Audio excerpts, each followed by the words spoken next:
মাসালা মন দিয়ে শুনেন। কোরবানির গুরুত্বপূর্ণ অনেকগুলা মাসালা বলা হবে, একদম মন দিয়ে শুনবেন মাসালাগুলা।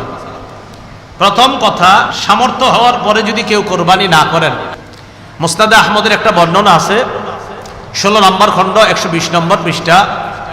রাসূলুল্লাহ সাল্লাল্লাহু আলাইহি সাল্লাম বলেন, মান ওয়াজাদা সাআ, কারো যদি সামর্থ্য থাকে, থাকার পরেও আলাম ইউদাহি, সে কোরবানি দেয় না, সামর্থ্য আছে কোরবানি দেয় না, ফালা ইয়াকরাবান্না মুসাল্লানা, সে যেন আমাদের ঈদগাহে না আসে।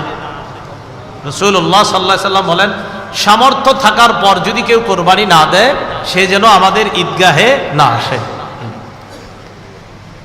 এখন কোরবানি কার উপর ওয়াজিব, খুব মন দিয়ে শুনবো আমরা। প্রাপ্তবয়স্ক সুস্থ মস্তিষ্ক সম্পন্ন ব্যক্তি, প্রাপ্তবয়স্ক সুস্থ মস্তিষ্ক সম্পন্ন ব্যক্তি, সে যদি নেশাব পরিমাণ মালের মালিক হয়, তার উপর